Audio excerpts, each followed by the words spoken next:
안녕하세요. 남편과 이혼을 결심하고 현재 혼자 나와 살고 있는 30대 여성입니다. 의지할 친정이 없어서 어디다 말도 못하고 소갈이만 하다가 너무 갑갑해서 여길 다 찾아왔네요. 남편하고 처음 만나게 된 건 지인의 결혼식에서였어요.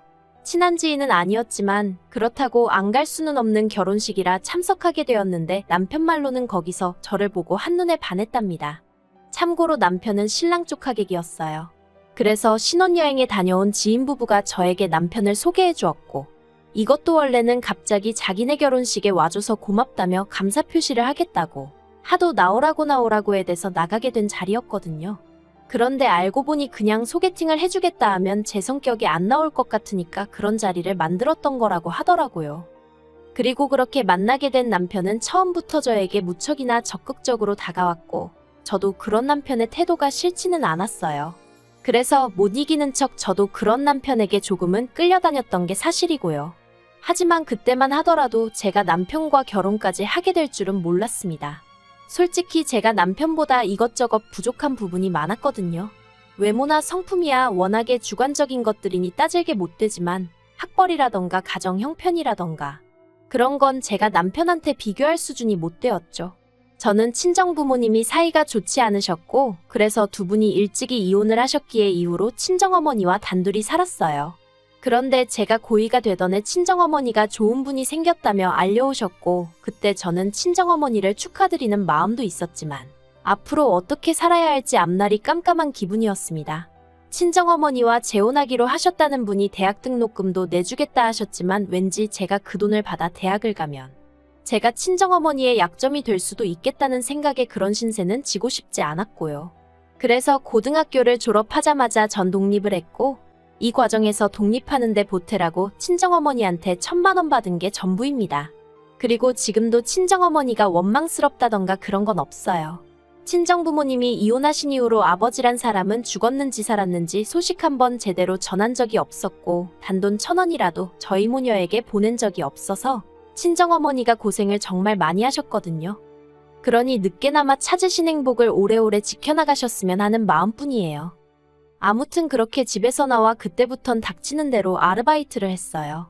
지금 생각하면 정말 어린 나이였는데 오로지 돈을 모으겠다는 생각으로 또래 학생들이 하지 않는 건물 청소까지 해가며 정말이지 하루에 아르바이트 3, 4개는 기본이었어요. 빚도 한 줌 들어오지 않는 지하방에 살면서 말이죠.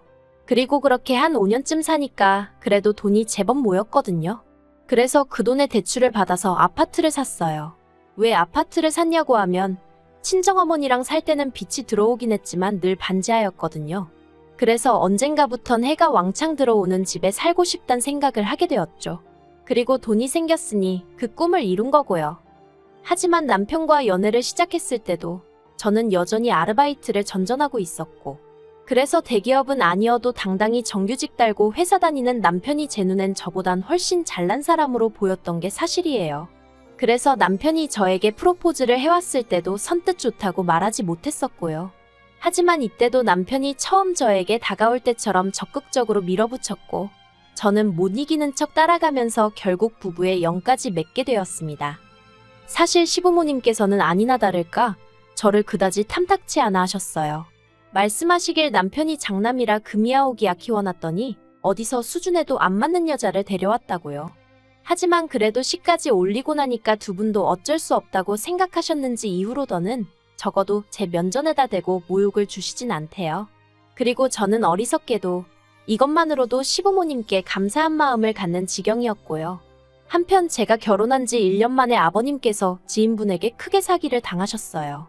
1억을 투자하면 이자로 2천을 2억을 투자하면 이자로 5천을 준다는 누가 들어도 말도 안 되는 허무맹랑한 사업이었는데 그걸 아버님께서 철석같이 믿으시곤 어머님과 사시던 아파트까지 담보로 잡아 무려 4억을 갖다 바치셨던 거죠. 그리고 저나 남편이 이 일을 알게 된 건 두 분 사시는 아파트가 경매로 넘어간다는 통지서가 날라오면서였습니다. 시부모님께선 집이 경매로 넘어간다는 건 상상도 못하고 계셨기에 그 서류가 뭘 의미하는지 모르겠다며 남편에게 보여주셨고 그렇게 온 집안이 난리가 났어요. 완전히 뒤집어졌죠. 그리고 결국 정말 두 분의 집이 경매로 넘어가면서 두 분이 오갈 데가 없어지셨어요. 그러자 당시 저희 부부는 제가 결혼 전 마련했던 아파트에서 살고 있었는데 남편이 시부모님을 모셔오면 안 되겠냐고 하더라고요. 솔직히 내키지 않았고 난처했고 거절하고 싶은 마음뿐이었습니다. 하지만 그랬다간 지금처럼 남편과 잘 살 수 있을까 하는 걱정과 우려가 들어서 결국 자의반타의반으로 그러자 할 수밖에 없었네요. 지독하게 외롭게 악바리처럼 살았던 20대의 생활을 죽어도 반복하고 싶지 않기도 했고요. 시부모님이 저희 집에 들어오시던 날이 지금도 생생하게 기억이 나요. 제가 대궐 같은 집에 두 분을 모시게 된 것은 아니었지만 두 분도 아파트가 제 아파트라는 건 잘 알고 계셨던 만큼 저에게 고마워하실 줄 알았습니다. 솔직히 네, 고맙다 다니덕이다 그런 말 한 번쯤은 들어보고 싶었어요. 수준에도 안 맞는 며느리, 내 아들이 좋다니까 어쩔 수 없이 받아들였지. 우리나 되니까 이 정도 혼수해도 괜찮다 하는 거지. 이런 반응 말고 우리 며느리가 최고다 우리 며느리 아니었으면 어쩔 뻔했냐. 정말이지 딱 한 번만 들어보고 싶었거든요. 그런데 그렇지가 않았습니다. 남편 돈은 1원 한 푼 안 들어간 정말 제 피땀으로 이루어진 아파트였는데 그걸 시부모님께선 아들 잘 둔 덕이라고 말씀하시더라고요. 그래도 어쨌든 실컷조건 합가는 시작되었고 이후로 저는 제 사업으로 눈코 뜰 새 없이 바쁜 하루하루를 보내고 있었습니다. 사실 시부모님 사정이 이렇게 될 줄 모르고 저는 저대로 결혼하고 얼마 지나지 않아서부터 사업 계획을 세웠고 약 1년 만에 사업을 시작했는데 하필이면 그때 앞서 말씀드린 사건이 터진 거거든요. 타이밍이 참으로 기가 막혔죠. 만약 그때 제가 조금이라도 늦게 사업을 시작했었더라면 솔직히 제가 그나마 사업 자금으로 모아뒀던 돈 전부 아버님 어머님 대출 갚아드리는데 뺏겼을지도 모르겠다 싶거든요. 아무튼 어머님께선 시부모를 모시고 사는 며느리가 집에 착실히 붙어있지 못하고 밖으로만 돈다며 영 못마땅한 기색을 감추지 못하셨지만 당시 시부모님은 생활비를 한 푼도 주지 않고 계셨으니 남편이 자기 외벌이로는 내 식구 먹고 살기 빠듯해서 안 된다. 그나마 이 사람이 벌어오니까 지금 이 생활이 가능한 거다 하고 제 편을 들어주어 계속해서 사업을 이어갈 수 있었죠. 그리고 더 까놓고 말하자면 집에 가봤자 저를 기다리고 있는 건 산더미처럼 쌓여있는 집안일과 시부모님의 잔소리 폭탄이 전부였으니 제 집이 제 집같이 편하질 않았고 그래서 점점 더 많은 시간을 사업에 쏟게 되었습니다. 그런데 그렇게 시부모님과 합가를 한 지 1년 좀 지났을까. 정말 기가 막히고 코가 막히는 소리를 어머님이 하시더라고요. 남편에게는 아래로 2살 어린 시동생이 있는데 착실하고 진득하니 직장 생활을 하던 남편과 달리 소위 한탕주의라고 하나요? 맨날 한다는 말이 사람이 몸으로 돈을 벌면 안 되고 머리를 써야 한다면서 그렇게 사업을 한답시고 이것저것 찍접대기 바빴는데 지금 이렇게 글을 적다 문득 든 생각이 어쩌면 아버님을 닮아서 그런가 싶기도 하네요. 남편 말로는 아버님도 늘 소위 대박을 쫓으며 인생 역전을 꿈꾸셨다 들었거든요. 아무튼 그런 시동생은 저희가 결혼하고 넉 달 만에 식을 올렸는데 사실 이것도 사연이 있어요. 원래 한 집에서 1년에 자식 둘을 결혼시키는 일은 흔치 않다 들었습니다. 그런데 시동생의 경우 저희가 식을 올린 직후였을 거예요. 그 당시 사귀던 여자친구, 그러니까 지금은 제 동서죠. 동서가 임신을 했다고 하더라고요. 그리고 동서네 집안에선 어차피 결혼을 전제로 사귀던 거 아니냐? 배불러 오기 전에 식을 올려줘야 할 거 아니냐며 나왔고 그런데 나중에 듣기론 시동생은 결혼까지 생각하고 만났던 사이는 아니었답니다. 아무튼 그래서 번갯불에 콩거 먹듯이 식을 올렸어요. 제가 앞에서 말을 안 했는데 제가 남편과 결혼하던 당시 남편은 자기가 모은 돈 5천만 원만 가지고 저랑 결혼했어요. 시댁에서 해준 건 하나도 없었습니다. 며느리 조건이 마음에 안 드는데 드리려니 속상해서 못 해주겠다 뭐 그게 이유였죠. 그리고 시동생이 결혼할 때도 이건 마찬가지였습니다. 시부모님이 말씀하시길 막말로 배불러 오는 여자가 급하지 우리 쪽이 급할 게 뭐가 있냐. 여자가 평소에 행실을 어떻게 하고 다니면 결혼도 하기 전에 애부터 갔냐며. 아니 애는 동서 혼자 만들었나요? 아무튼 어머님은 시동생의 결혼에 있어서 당신이 철저히 갑이라고 생각하고 계셨고 그래서 또 당신 성에 차지 않는 며느리를 드리는 것만으로도 스트레스라며 그쪽에도 땡전 한 푼 도와주지 않으셨어요. 그런데 웃긴 건 그래도 체면치레는 해야겠다 싶으셨는지 저희더러한 1,000만 원만 해주라고 그러시는 거예요. 그리고 바보 같은 남편이 1,000만 원은 무리지만 어느 정도는 해주겠다며 500 해주대요. 이때도 저 솔직히 마음에 안 들었지만 별말 안 했어요. 제가 언니 오빠 동생이었다 보니 남편 마음을 이해 못하는 거 아닌가 하고 어떻게든 제 자신에게서 이유를 찾아보려고 했죠. 그런데 저는 정말 이 정도면 할 만큼 했다고 생각하거든요. 저는 시댁으로부터 뭐 하나 받은 거 없었지만 시동생 장가 간다고 돈 줘. 어머님 아버님 집 경매 넘어갔다고 모시고 살아. 그 모시고 사는 집도 내가 마련한 아파트지. 저보다 잘난 며느리들도 많겠지만 제가 그렇게 못난 며느리란 생각도 안 들었어요. 그런데 사람 욕심이 끝이 없다더니 지금으로부터 3달 전인가 시동생이 또 사업을 말아먹었다는 얘기가 들려왔습니다.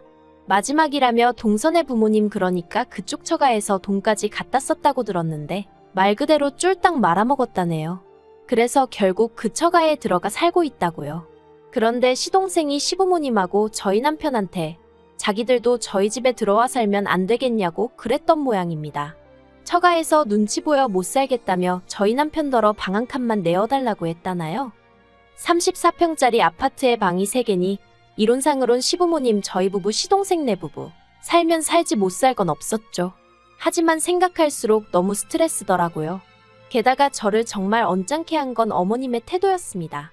이렇게 돼서 걔네가 들어와서 살게 됐으니 그런 줄 알아라 하시는데 집주인은 저인데 왜 저한테 통보식으로 말씀하시는 건지 어이가 없더라고요.